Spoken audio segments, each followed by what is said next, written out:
The Vikings are coming into Rise of Kingdoms, and we officially know the stats of the new civilization. So I'm gonna go ahead in this video and explain it to you. Is the Viking civilization the next best thing? So let's find out together.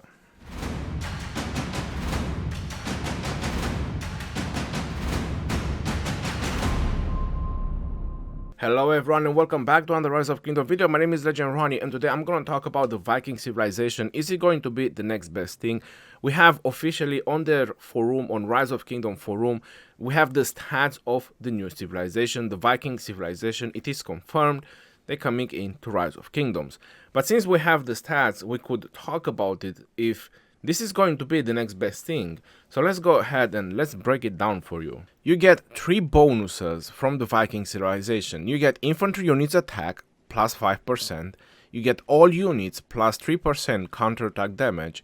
And all troops has 10% load. The first thing I'm going to talk about is how important or how impactful is the load. Probably not something that you all want to hear about or not the right thing to start with. I have found a couple of interesting things about the load. So let's go ahead and let's break down. The highest troops that have the highest load in Rise of Kingdom right now is the siege. So going on to the siege and checking the information of the tier 5 siege, because why not? Let's check the highest troops. They have a 30 load bonus. Now you get 10% from the Viking civilization. What does that mean? For example, if you have a 300k march of tier 5 siege, you can load 9 million as a standard, because 300k times 30, that's 9 million. Now obviously if you're going to use commanders with load capacity, for example, we have over here Cleopatra, which gives you another 50% load, and then you have Seondeok, which has another 30% load,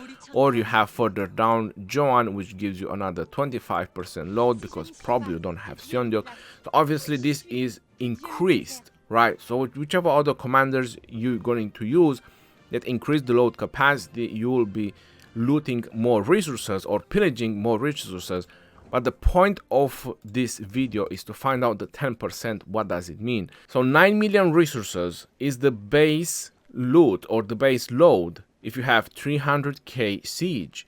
Now another 10%, that would mean 900k. If you do that times 5, it means that when you're plundering a player with 5 marches of siege, you're gaining 4.5 million extra each turn. Now if you do that, I don't know, 10 times, 20 times, it's obviously going to pile up.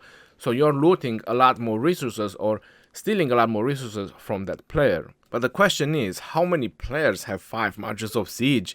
I mean, mostly probably someone has a march or 2 marches. I mean, if even that in some Imperium kingdoms is a lot, and you might be considered a farmer for that. So what players use next once you run out of siege or you don't have siege for the load bonus is infantry, because tier 5 infantry have 15 load bonus. So 10% when you have 300k infantry, that's 4.5 million resources, plus 10%, that's another 450k.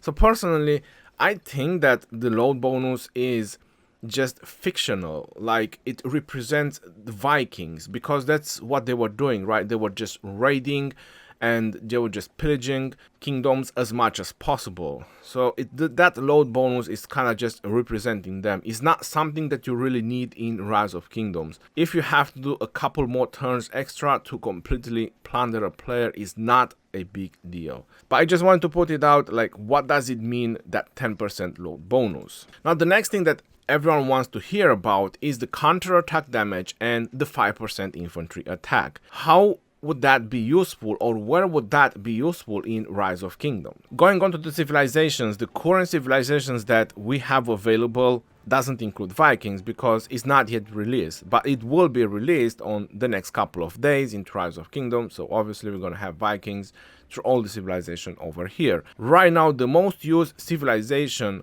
for infantry is Rome, and the second one is France. These are the 2 most used civilizations for infantry.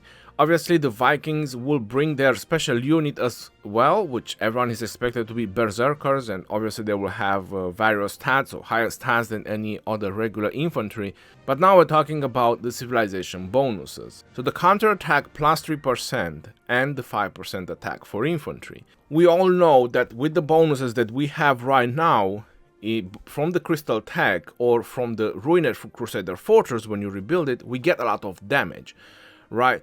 So the thing that you need right now in Rise of Kingdoms is defense and health, because you need to mitigate some of that damage increases and you need to keep a balance on your commanders. So is it 5% attack really the stat that you are looking for on your troops? Not so much, because you get so much from the Crystal Tech, you get so much attack and all damage. When you rebuild the Ruined Crusader Fortress, you just don't need more attack, especially not for infantry. So for example, Rome, it gives you defense.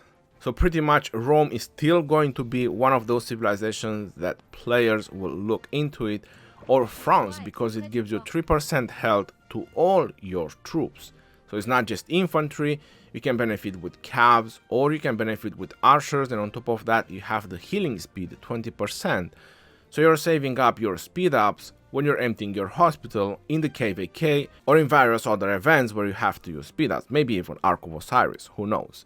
But the problem with the special units is that they are very slow. So in Ark of Osiris you might want to look in something else, maybe Ottoman, if you want to perform very well in Ark of Osiris. Now the third bonus that the Viking Civilization has is the 3% counterattack damage.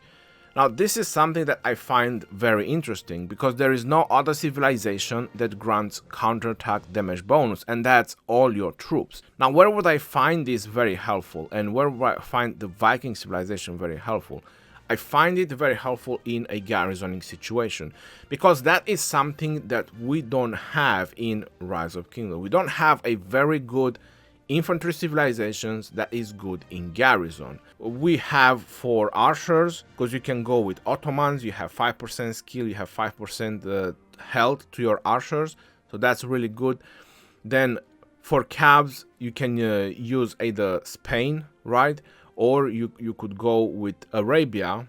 You also get 5% attack for cabs, and you can also use Arabia for rallying because they have 5% all damage, and they have the special units, the Memlaks. So there's various of options that you can go for cabs or for archers for garrisoning or rallying situation. But what we don't have is for infantry. And this is what the Vikings will excel on. Because in a garrisoning situation, there is a lot of players that prefer to go with the Vengeance, which grants 80% counterattack damage. And I've seen this with the special talent, and is 10.5 counterattack damage. Now you can add another 3% counterattack damage from the civilization, from the Viking Civilization. Now imagine when people swarm that building, or imagine on a rally situation, right? Because counterattack is something that happens every single turn. So if you're defending, for example, with Zenobia YSS in your flag, then obviously you're putting mostly infantry. Even in your march, you're putting mostly infantry. Maybe 80-90% of it is going to be infantry. So going with a Viking civilization and having the 5% attack, which probably is not the best stat to have, but is something extra. You're dealing more damage, more normal attack, and then you have 3% counterattack damage. So this is stats, and this is bonuses that happens every single turn. So from that point of view, the Viking Civilization will be really good. Also, if you're rallying with infantry, I also think that Viking will be the best civilization for that matter. Even though Arabia give you all damage, and you're probably thinking, well, if it gives me all damage, then is normal attack, is counterattack, and is kill damage as well, and probably the best. But you have the special units, you have the Berserker, which gives you the extra stats. So still the Viking Civilization, if you want to rally with infantry, will be above Arabia. Since I'm talking about civilization, I'm also going to give some advices for beginners, or for KVK 1, 2, and 3. Because we all know that in KVK 1, 2, and 3, you can only use a certain amount of commanders, and many players, they prefer to go with a lot of infantry. They prefer to do 3, 4, even 5 marches of infantry on the field. That is possible. That thing is really possible. If you want to do that, I would say that for KVK 1, 2, and 3, for field fighting, if you don't care about speed ups, right, because you have France, which gives you health and helps you reduce the amount of speed ups that you use on healing, then you can go with a Viking Civilization if you're doing a lot of infantry marches on the field. Or if you're garrisoning with infantry, again, you can go with Vikings. Or if you're rallying with infantry. So the Viking Civilizations will have a lot of utility in Rise of Kingdoms for rallying, for garrisoning, and for field fighting in KVK 1, 2, and 3.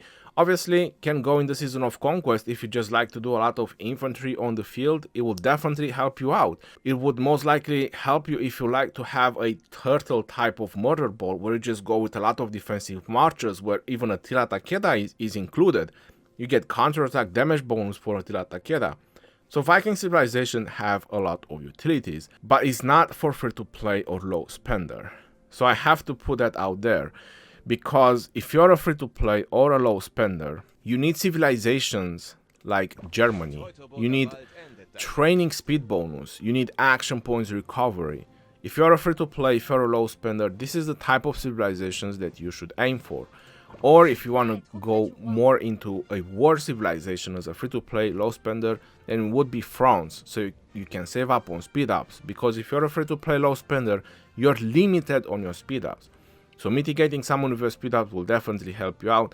And the 3% health will also help you have less hospital bills. Probably not by a whole lot, but it's still, every kind of stats matter and they pile up in the end. If you're a new player and you want to start, Britain is the best civilizations to start with. At level 10 you get a civilization change. My recommendation is to either switch to Spain or switch to Germany. This is just a matter of preferences. With the Spain, you get the 10% experience from neutral units. And that's the most crucial thing that you need at the beginning of the game to level up your commanders. Because that's what you don't have, experience. With the Germany, you get the action points recovery. So probably you're saying that the extra action points will compensate for the 10% experience. Then you can just go with the Germany. So like I said, it's just a matter of preferences. But Spain or Germany, after you started with Britain, is the best way to go as a starting in Rise of Kingdoms. So I hope this pretty much covers everything about the Viking Civilization and you understand my point of view about the Viking Civilization. I really think it's gonna have a lot of impact in Rise of Kingdoms, probably a lot more than people think as a first view, because like I was mentioning, rallying and garrisoning are two important things in Rise of Kingdoms. Let me know what you think in the comment section below about the Viking Civilization. I'd really love to hear your thoughts. This is your boy Legend Ronnie signing off. Peace out, y'all, and take care. See you on the next one, and stay safe out there, my friends.